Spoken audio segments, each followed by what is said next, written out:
இந்த பொங்கால விழாவில் கலந்து கொள்வதில் நான் பெருமகிழ்ச்சி அடைகிறேன். இதுதான் நமது தேசிய ஒருமைப்பாடு. மலையாள மண்ணில் உள்ள ஒரு கோயிலுக்கு நம் மண்ணில் வாழும் தமிழ் மக்களின் உதவியோடு இங்கே 1200 பேர் பொங்கல் வைத்து கொண்டாடி கொண்டிருக்கிறார்கள். இதுதான் தேச ஒற்றுமை. இந்த தேச ஒற்றுமைக்கு குந்தகம் விளைவிக்கப்படுகிறதோ என்பதுதான் நமது கவலையாக இருக்கிறது.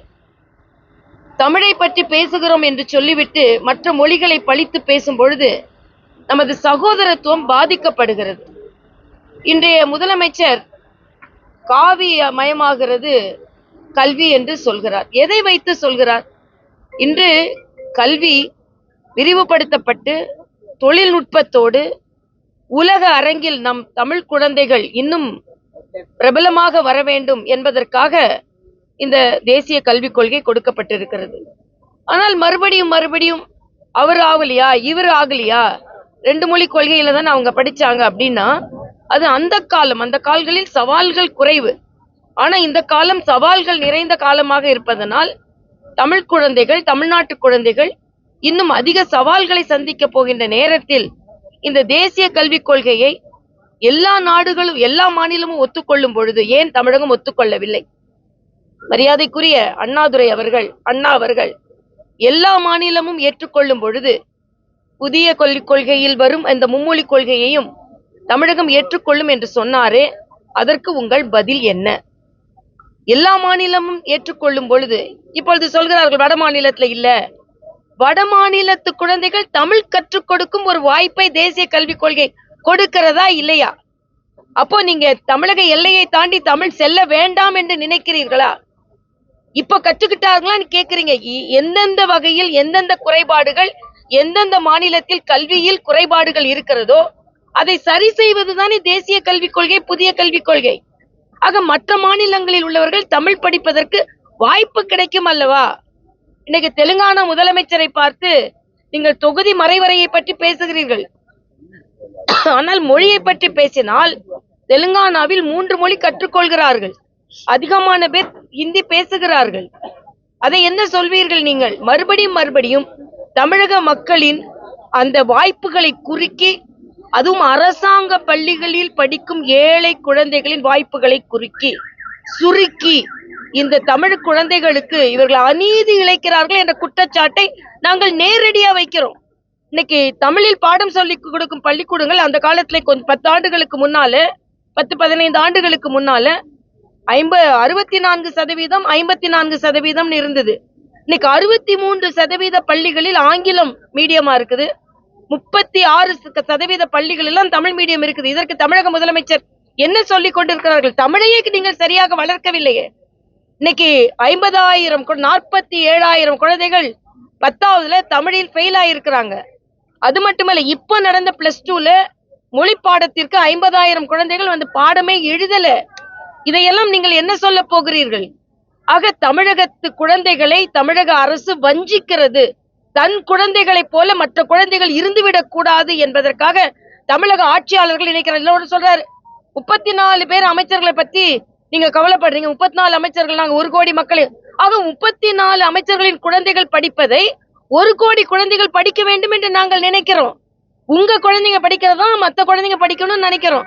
ஆனா நீங்க எங்க குழந்தைங்க ஸ்பெஷலு, அதனால நாங்க படிக்க வைப்போம், 1 கோடி குழந்தைகளை பற்றி எங்களுக்கு கவலை இல்லை என்று சொன்னால் நாங்கள் ஒப்புக்கொள்ள மாட்டோம். தமிழக குழந்தைகளுக்காகத்தான் நாங்கள் பேசுகிறோம். தமிழக குழந்தைகளுக்கு நியாயம் கிடைக்க வேண்டும் என்று தான் பேசுகிறோம். மறுபடியும் ஒரு கேள்வியை நாங்க கேட்கிறோம். தனியார் பள்ளி குழந்தைகளுக்கு வாய்ப்புகளை கொடுக்கிறீர்கள், அரசாங்க பள்ளி குழந்தைகளுக்கு வாய்ப்புகளை கொடுக்க மறுக்கிறீர்கள் என்றால், இந்த பக்கத்துல உள்ள பாண்டிச்சேரியில புதிய கல்விக் கொள்கை நான் இருக்கும்போது சிபிஎஸ்சிக்கு கையெழுத்து போட்டேன். அப்ப உடனே சொன்னாங்க சிபிஎஸ்சி இருந்தா தமிழ் இல்லாம போயிடுன்னு. தமிழ்ல குழந்தைகள் இன்று பரீட்சை எழுதுகிறார்கள். சிபிஎஸ்சியில் தமிழ் வந்திருக்கிறது.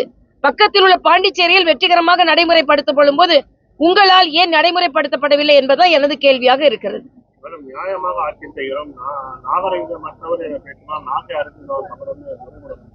இப்போ மரியாதைக்குரிய தர்மேந்திர பிரதான் அவர்கள் சொன்னதுக்கு மனம் வருந்தி யாராவது புண்பட்டு இருந்தால் நான் அந்த வார்த்தைகளை திரும்ப பெற்றுக் கொள்கிறேன் என்று அவர் சொன்னார்.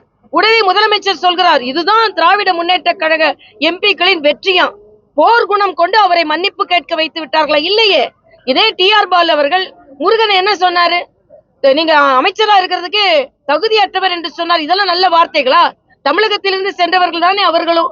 அது மட்டும் இல்ல, இன்னைக்கு நாவடக்கம் தேவை என்று சொல்கிறார்கள். இப்ப நாக்கை அறுத்துறோம் என்று சொல்வதற்கு என்ன அடக்கம் தேவை என்று நான் கேட்கிறேன்.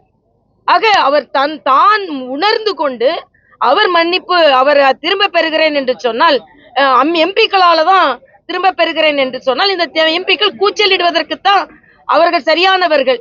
இன்று நீங்க மற்ற மாநிலத்திற்கு போறீங்க, இன்னைக்கு தமிழகத்துல எவ்வளவு பிரச்சனை நடக்குது பாருங்க. இன்னைக்கு ஒரு பள்ளிக்கரணையில ஒரு குட்டையில ஒரு குழந்தை விழுந்திருக்கு.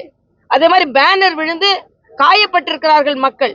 தூத்துக்குடியில அங்க நீங்க பாத்தீங்கன்னா தலித் மாணவர்கள் வெட்டப்பட்டு இருக்கிறார்கள். இன்னைக்கு கோயம்புத்தூர் பக்கத்துல அவினாசியில 3 விவசாயிகள் கொல்லப்பட்டிருக்கிறார்கள். ஏற்கனவே அந்த பக்கத்துல ஏற்கனவே ஒரு அம்மா அப்பா ஒரு மகன் கொலைப்பட்டதற்கு விவசாயி கொல்லப்பட்டதற்கு இன்னும் நீதி கிடைக்கல. ஏன் காங்கிரஸ்காரர்களுக்கு வெட்கமே இல்லை? அவர்களின் மாவட்ட தலைவர் தூத்துக்குடி திருநெல்வேலி மாவட்ட தலைவர் கொலையுண்டார். இன்னைக்கு வரைக்கும் கண்டுபிடிக்கல. ஆக அப்படித்தான் தமிழகத்தில் இருக்கிற சட்ட ஒழுங்கு. இதை வைத்துக் கொண்டு இவர்கள் பேசுகிறார்கள். மொழியை வைத்து தொகுதி மறைவரையை வைத்து தமிழகத்தில் உள்ள அவ்வளவு குற்றங்களை மறைக்கிறார்கள் என்ற குற்றச்சாட்டை நாங்கள் கூறுகிறோம். முதலமைச்சர் ஏதோ இன்றைக்கு காவி மயம் அது மயம் என்று பேசுகிறார். கலைஞர் மயமாக்கி இருக்கிறது. எத்தனை பாடங்கள் கலைஞரை பற்றி வைத்திருக்கிறீர்கள்? எத்தனை பாடங்கள் மற்றவர்களை பற்றி வைத்திருக்கிறீர்கள்? ஆக இன்று தமிழகம் இன்று பேசுவது தேசிய ஒருமைப்பாட்டிற்கே குந்தகம் விளைத்துக் கொண்டிருக்கிறார்கள். நாங்கள் அந்த மாநிலம் இந்த மாநிலம் என்று வேறுபடுத்தி பேசி பேசி பேசி தேசிய ஒருமைப்பாட்டிற்கே திமுக குந்தகம் விளைவித்துக் கொண்டிருக்கிறது. இவங்க தேசிய ஒருமைப்பாட்டிற்கு எதிரானவர்கள் என்பதற்காகத்தான் சந்திரசேகர் அரசு இந்த ஆட்சியை கலைத்தது. திமுக ஆட்சி 2 முறை கலைக்கப்பட்டது. ஒன்று ஊழலுக்காக, ஒன்று தேசியத்திற்கு எதிராக இருந்ததற்காக. ஆக இப்படித்தான் இவர்கள் ஆட்சி நடத்தி கொண்டிருக்கிறார்கள். தமிழக மக்கள் இதை புரிந்து கொள்வார்கள். உத்தரப்பிரதேச மாநிலத்தில் வந்து ஹோலி பண்டிகை முன்னிட்டு அங்க இருக்கக்கூடிய மசூதிகளை வந்து கார்பன் போட்டிருக்காங்க. இதனால பாத்தீங்கன்னா மதசார்புக்கு எதிரான எதிர்கட்சிகள் மற்றும் சமூக வலைத்தளங்கள் இல்ல, இது அங்கங்கே நடக்கின்ற சில விஷயங்களை வைத்து எல்லாத்தையும் சொல்ல முடியாது. உதாரணத்திற்கு இங்க வேங்கை வயல்ல குடிதண்ணீரில் மலம் கலந்திருந்தது. உடனே தமிழகத்துல எல்லா இடங்களிலும் மலம் கலந்துருக்குன்னு சொல்ல முடியுமா? அங்கொன்று இங்கொன்று உத்தரப்பிரதேசத்தில் நடக்கிறத பத்தி பேசிடுவீங்க. தமிழ்நாட்டுல நடக்கிற பிரச்சனை என்ன? தமிழ்நாட்டுல எந்த அளவிற்கு மக்கள் ஒழுங்காக முறையாக வாழ்வதற்கு நீங்கள் வழி செய்திருக்கிறீர்கள். வேங்கை வயலே ஒரு சின்ன உதாரணம். இன்னைக்கு அண்ணன் திருமாவளவன் சொல்றாரு, சிபிஐக்கு கொடுக்க சொன்னா கொடுக்கலாம், அவரோட கொடியே ஏற்ற முடியாதுன்னு சொல்றாங்க. ஆக அவர்கள் கூட்டணி கட்சிகளே இன்னைக்கு குழப்பம் விளைவித்துக் கொண்டுதான் இருக்கிறார்கள் என்பதை எனது கருத்து.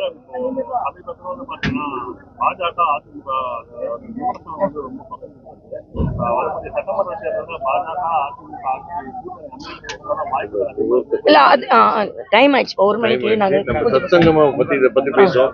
அரசியல் வேண்டாம், தயவு செஞ்சு